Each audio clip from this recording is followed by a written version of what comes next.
नमस्कार, good morning साथियों।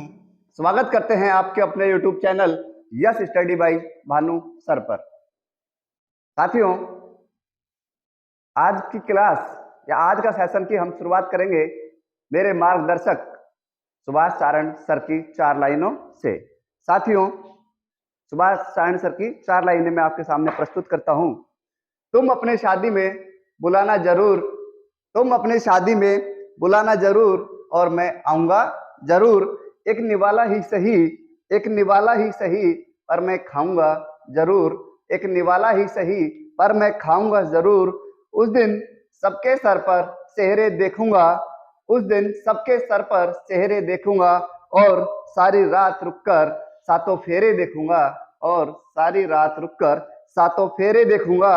मुझे तुम्हारी आंखों में शर्म देखनी है, वो आग जितनी गर्म है वो आग देखनी है। उस रात में आखिरी रात नाचूंगा, जिस रात में तुम्हारी बारात में नाचूंगा। उस रात में आखिरी रात नाचूंगा, जिस रात में तुम्हारी बारात में नाचूंगा।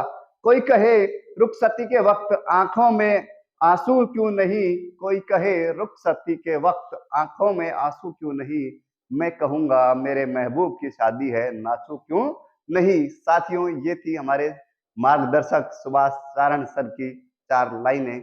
अब शुरुआत करते हैं हम आज के सेशन की। दोस्तों, हमारे जीके के पार्ट में चल रही है राजस्थान। जीके के पार्ट में हम पढ़ रहे हैं राजस्थान की कला संस्कृति, और राजस्थान की कला संस्कृति में हम पढ़ रहे हैं साथियों लोक देवताओं के बारे में। साथियों, लोक देवता हम पढ़ रहे हैं साथियों लोक देवता, और लोक देवता में हम पढ़ चुके हैं साथियों पाबूजी राठौड़ और रामदेव जी। पाबूजी राठौड़ राठौड़ वंश के थे, रामदेव जी तंवर वंश के थे, या तंवर संप्रदाय था उनका। तो हम बात कर लें पाबूजी के बारे में कुछ बातें कि पाबूजी के पिता का नाम धांधल देव राठौड़ था, माता का नाम कमला दे था, पत्नी का नाम फूलम दे था। ये बात हम पढ़ चुके।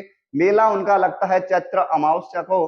और उसके बाद बात करें पाबू जी का जन्म सर कहाँ हुआ था, तो वो मैंने बताया था कोल्लूमंड पड़ती एक जगह जोधपुर में। तो साथियों, ये बातें पाबू जी की कुछ मोस्ट बातें। उसके अलावा अपन पढ़ रहे थे रामदेव जी तंवर के बारे में। तो रामदेव जी तंवर के पिताजी का नाम है अजमाल जी तंवर, माता का नाम है मेणा दे, और पत्नी का नाम था साथियों नैतल दे। रामदेव जी तंवर के बारे में कल हम पढ़ रहे थे। तो हमने देखा रामदेव जी के बारे में कुछ बातें कि रामदेव जी के जो गुरु हैं उनका नाम साथियों मैंने तुम्हें बताया था क्या, बालीनाथ। रामदेव जी के गुरु कौन थे? बालीनाथ। रामदेव जी ने एक पंथ चलाया जिसका नाम था कांबड़िया पंथ। कांबड़िया पंथ में महिलाएं नृत्य करती है, 13 ताली नृत्य।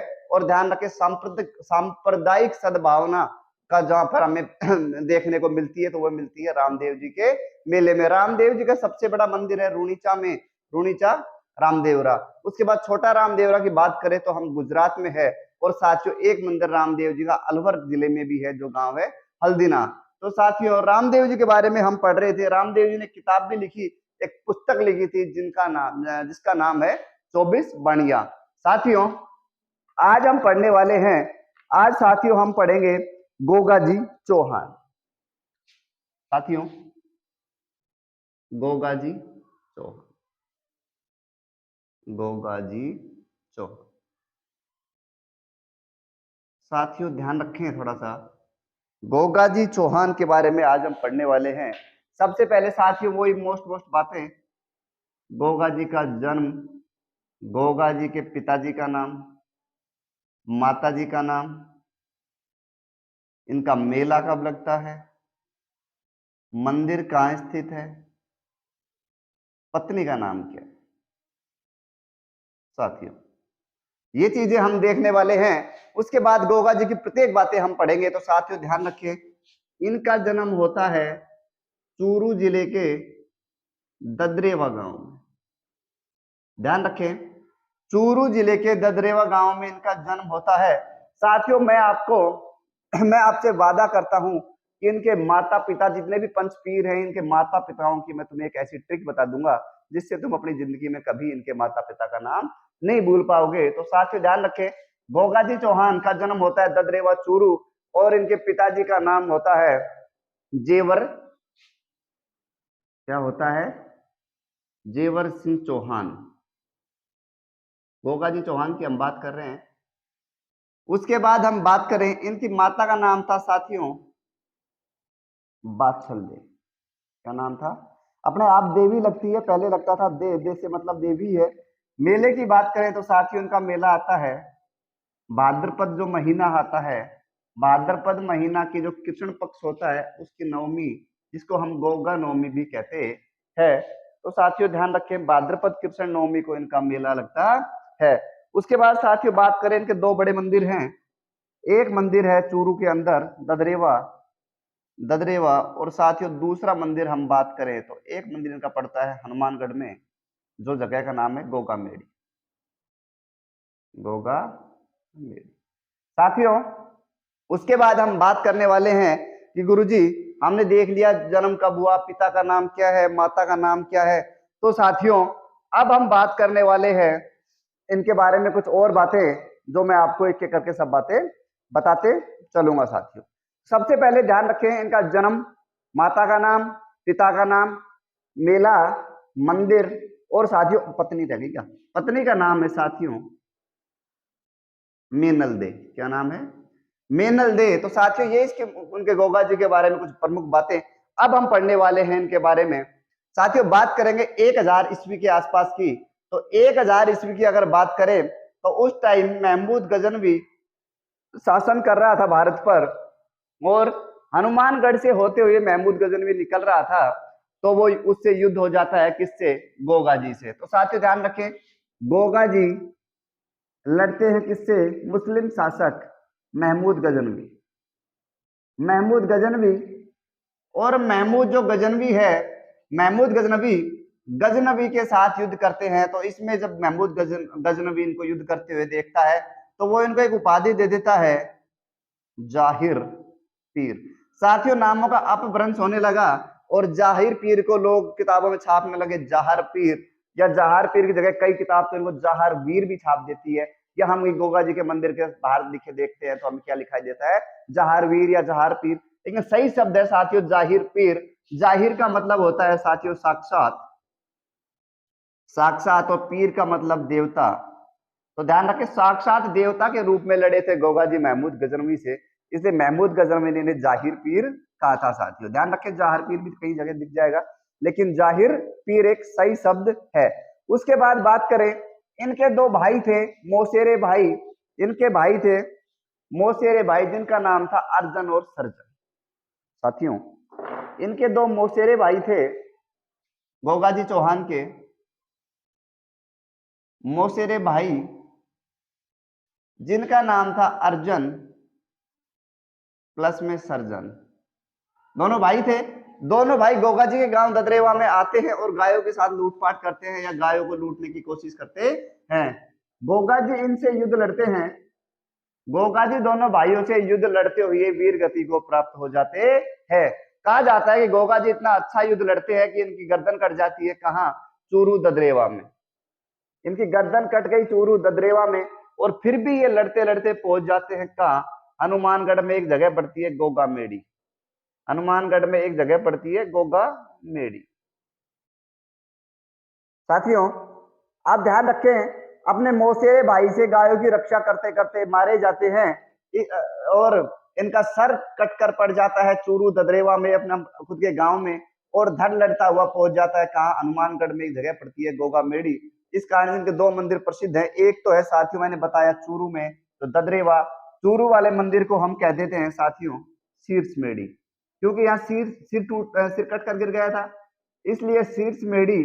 और हनुमानगढ़ वाला जो मंदिर है, हनुमानगढ़ में जो मंदिर है वहां पर धड़ पहुंच गया था, इसलिए उसको धड़ मेड़ी या धुड़ मेड़ी उसको बोलने लगे। साथ ही ध्यान रखें चूरू में शीर्ष मेड़ी, मंदिर में शीर्ष मेड़ी कहा जाता है और हनुमानगढ़ को कहा जाता है साथियों धुड़ मेरी। उसके बाद साथियों हम बात करेंगे, ध्यान रखेंगे, अब ध्यान रखें जो हनुमानगढ़ वाला जो मंदिर है, हनुमानगढ़ वाला जो मंदिर है ये बना हुआ है साथियों मकबरा शैली में, मकबरा शैली में। और मकबरा शैली में इस पे एक शब्द लिखा हुआ है मंदिर के ऊपर, बिस्मिल्लाह।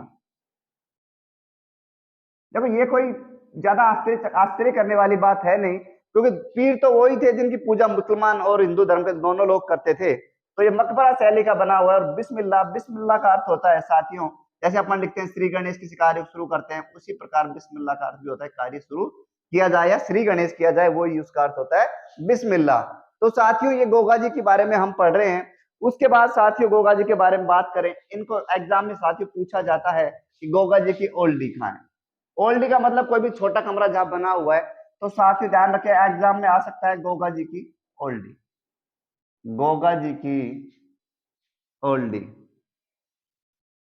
गोगा जी की ओल्डी की बात करें साथियों तो एक जगह पड़ती है जालोर के अंदर, खिलेरियों की ढाणी, खिलेरियों की ढाणी ये पड़ती है जालोर में सांचौर के पास। तो ध्यान रखें कि गोगा जी की ओल्डी पूछ ले तो जगह है खिलेरियों की ढाणी जो सांचौर के पास है, सांचौर पड़ता है साथियों जालोर में। उसके बाद साथियों हम बात करेंगे, उसके बाद साथियों हम बात करने वाले हैं कि गोगा जी को सर्प रक्षक देवता, इसको साथियों थोड़ा साफ कर देते हैं, ये बातें हो गई तो ध्यान रखें। गोगा जी को साथियों कहा जाता है सर्प रक्षक देवता। कहा जाता है कि जो गोगा जी की भक्त होते हैं उनको सांप नहीं काटता है। सर्प रक्षक देवता पूछ ले तो गोगा जी और तेजाजी महाराज, तेजाजी महाराज को नाग देवता और गोगा जी को सर्प देवता कहा जाता है। उसके बाद साथियों बात करें कि गोगा जी का मंदिर या गोगा जी की पूजा कहाँ होती है, तो खेजड़ी के वृक्ष के नीचे, खेजड़ी के वृक्ष के नीचे गोगा जी की पूजा की जाती है। तो साथियों ध्यान रखें खेजड़ी के वृक्ष के नीचे गोगा जी को हम पूजते हैं। तो ध्यान रखें कहा जाता है इनके लिए कि जठे जठे खेजड़ी बठे बठे गोगो, या जहां जहां खेजड़ी होती है वहां वहां गोगा जी की पूजा की जाती है। उसके बाद साथियों ध्यान करें, कहा जाता है जो कायम खानी जो मुसलमान है वो गोगा जी के वंशज हैं। कहा जाता है कायम खानी जो मुसलमान है, कायम खानी मुसलमान, कायम खानी मुसलमान गोगा जी के वंशज हैं। तो साथियों ध्यान रखें जो गोगा जी के वंशज हैं कायम खानी मुसलमान भी है। उसके बाद साथियों बात करेंगे हम, उसके बाद बात करें गोगा जी के बारे में कुछ और बातें। तो साथियों गोगा जी को जब वर्षा ऋतु के बाद हल जोतते हैं, वर्षा ऋतु के बाद जब खेती के लिए हल जोते जाते हैं तो उनपे एक राखी बांधी जाती है जिसे हम कहते हैं गोगा राखड़ी। क्या कहेंगे? गोगा राखड़ी। गोगा राखड़ी साथियों हल के और हल को चलाने वाला हाली दोनों को बांधी जाती है। तो ध्यान रखें कि वर्षा ऋतु के बाद खेती करने के लिए गोगा राखड़ी बांधी जाती है हल और हाली को। तो साथियों ये था हमारे गोगा जी चौहान के बारे में कुछ बातें जो मैंने तुम्हें साथियों बता दी है। तो ध्यान रखें गोगा जी चौहान का जन्म होता है ददरेवा चूरू में, पिता का नाम होता है जेवर सिंह चौहान, माता का नाम होता है बाछल दे। मेला लगता है भाद्र कृष्ण नवमी जिसे हम गोगा नवमी भी कह सकते हैं। उसके बाद इनकी पत्नी का नाम मेंदल दे है। इनके दो मंदिर प्रसिद्ध है, एक मंदिर चूरू में है जहां इनका सिर कटकर पड़ जाता है, शीर्षमेढ़ी कहलाया, और दूसरा मंदिर साथियों गोगा मेढ़ी जो हनुमानगढ़ में है, या धरमेढ़ी या दुधमेढ़ी उसको बोल देते हैं। तो साथियों ध्यान रखें वहां इनका जाके धड़ गिरता है। उसके बाद हम बात करें गोगा जी को सर्प रक्षक देवता और खेजड़ी के वृक्ष के नीचे इनकी पूजा की जाती है। कायम खानी जो मुसलमान है वो गोगा जी के वंशज माने जाते हैं। तो साथियों वर्षा ऋतु में जब हमें खेती करने के लिए फसल बोई जाती है तो हल और हाली को एक राखी बांधी जाती है जिसे हम गोगा राखड़ी कहते हैं। उसके अलावा मौसेरे भाई से लड़ते लड़ते गोगा जी शहीद हो जाते हैं और गायों की रक्षा करते करते मारे जाते हैं। इस कारण से लोक देवताओं की सूची में शामिल है।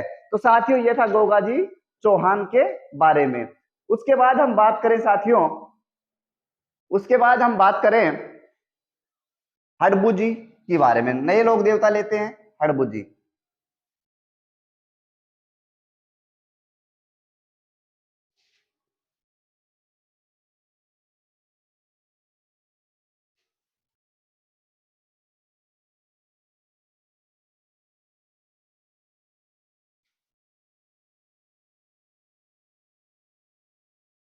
देखिए साथियों अब हम पढ़ने वाले हैं नए लोक देवता।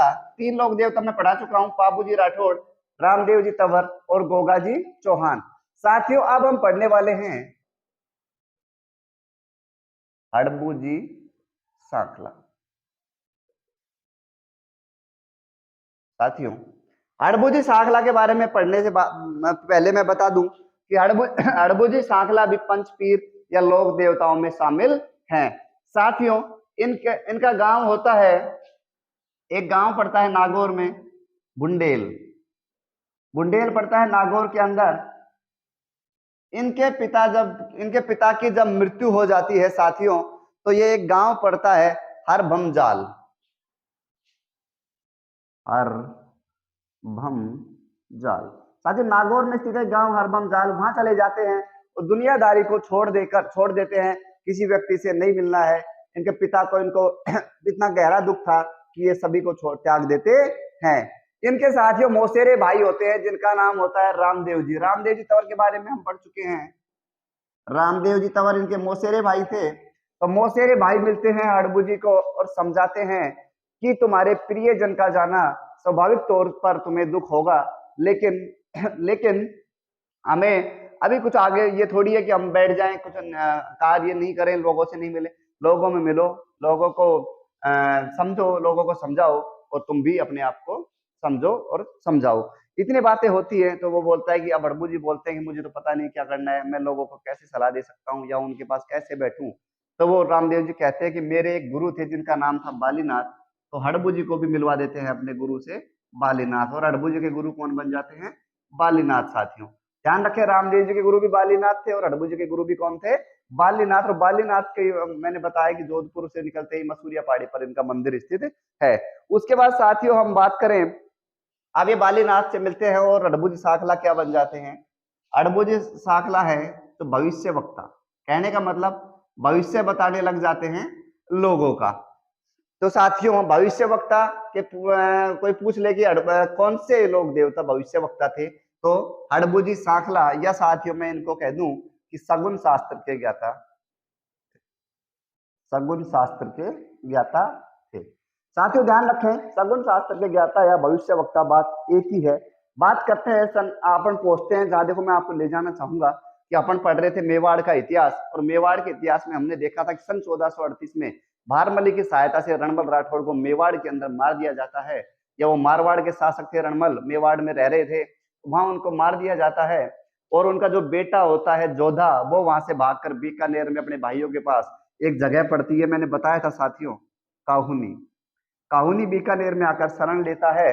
बार बार वो अपनी राजधानी मंडोर को जीतने की कोशिश करता है, लेकिन मेवाड़ के लोग थे वो उनको जीतने नहीं दे रहे थे। उधर चुंडा था, ध्यान रखिए कुंभा था, तो वो उनको जीतने नहीं दे रहे थे। तो साथियों अब इनको किसी ने सलाह दी कि तुम जाओ, तुम्हारे नागौर के पास तुम्हारे एक हड़बू जी साखला है, वो तुम्हें बता देगी तुम जीत पाओगे या नहीं। कहा जाता है हड़बू जी साखला के पास जोधा, राव जोधा जाते हैं और हड़बू जी साखला को बताते हैं सारी बातें। तो हड़बू जी साखला कहते हैं कि अब की बार तुम जाओ, लास्ट युद्ध करो और तुम्हारी जीत निश्चित है। तो साथियों जोधा को आशीर्वाद देते हैं मंडोर जीतने का। मंडोर जीतने का आशीर्वाद कोई देता है तो वो साथियों कौन देता है? मंडोर जीतने का आशीर्वाद। मंडोर जीतने का आशीर्वाद जो देते हैं तो वो देते हैं साथियों कौन? हड़बू जी साखला। उसके बाद साथियों हम बात करने वाले हैं, आशीर्वाद के साथ साथ इनको ये कटार भी देते हैं, कटार भेंट करते हैं कि मेरी कटार है, ये लेकर जाओ और तुम जीत जाओगे। तो कटार भेंट कौन करता है? हड़बू जी साखला। और उस टाइम फिर जोधा मंडोर पर आक्रमण करता है और मंडोर को जीत लेता है। तो साथियों ध्यान रखें कि कटार भेंट किसने करी थी जोधा को? हड़बू जी ने। मंडोर जीतने का आशीर्वाद किसने दिया था? तो साथियों हड़बू जी ने। उसके बाद साथियों हम बात करने वाले, अब मंडोर जीत गया और इस जीत के उपलक्ष्य में हड़बू जी को एक गांव भेंट कर देते हैं, कौन? जोधा। तो बेंगटी गांव पड़ता है जोधपुर के अंदर, और जोधपुर में एक गांव दे देता है हड़बू जी को, कौन सा? बेंगटी। बेंगटी गांव में बेंगटी गांव में हड़बू जी रहते हैं। और जो अपंग गाय होती हैं, अपंग गाय या विकलांग गाय, उनके लिए वो क्या करते हैं? उनकी सेवा करते। उन्होंने एक बैलगाड़ी ले ली थी और बैलगाड़ी में गांव गांव जाकर हरी घास लेकर आते या हरा चारा लेकर आते और उन गायों को खिलाते। साथियों जब हड़बू जी की हत्या हो जाती है, सॉरी हत्या नहीं, जब वो मर जाते हैं, मृत्यु लोक में चले जाते हैं, मृत्यु को प्राप्त हो जाते हैं साथियों, तो लोग उनकी गायों की पूजा करने लगे। लोग उनकी गाड़ी की पूजा करने लगे, बैलगाड़ी की। अब साथियों को तुम लोग पूछ सकते हो गुरु जी बैल तब तक जिंदे है क्या? नहीं साथियों, बैल मर चुके हैं, लेकिन जो गाड़ी थी आज के टाइम लोग हड़बू जी की गाड़ी की पूजा करते हैं। तो साथियों ध्यान रखिए उनका मंदिर कहाँ है? बेंगटी के अंदर है। जोधा को मंडोर जीतने का वो जोधा को मंडोर जीतने का आशीर्वाद कौन देता है? तो हड़बू जी। उसके बाद साथियों ध्यान रखें, अब हुआ क्या, अब क्या नाम है, जोधा बैंकटी में रहने लगे। तो अजीत सिंह जब मारवाड़ का शासक बनते हैं, अजीत सिंह के बारे में साथियों हम पढ़ चुके हैं, दुर्गादास राठौड़ के टाइम में अजीत सिंह ये क्या करते हैं, बैंकटे के अंदर हड़बू जी का मंदिर बनवा देते हैं। तो ध्यान रखें कि हड़बू जी का मंदिर बैंकटी जोधपुर में किस मारवाड़ के शासक ने बनवाया था? तो साथियों हम आंसर दे देंगे आसानी से कि अजीत सिंह ने बैंकटे के अंदर हड़बू जी का मंदिर बनवाया। एक सवाल और है साथियों इनके लिए कि हड़बू जी का वाहन क्या था? हड़बू जी किस पर सैर करते थे, किस पर बैठकर घूमते थे? तो साथियों ध्यान रखें, हड़बू जी का वाहन था सियार। तो ये थोड़ी सी बातें हैं हड़बू जी के बारे में, एक बार फिर से देख लें कि हड़बू जी के पिता की जब मृत्यु हो जाती है तो हरबमजाल गांव में जाकर रहने लगते हैं, मोह माया त्याग कर। रामदेव जी मिलते हैं, गुरु से मिलवाते हैं, थोड़ा समझाते हैं। तो उसके बाद हड़बू जी भविष्य वक्ता या सगुन शास्त्र के ज्ञाता, जोधा को वो आशीर्वाद देते हैं मंडोर जीतने का और एक कटार भेंट करते हैं।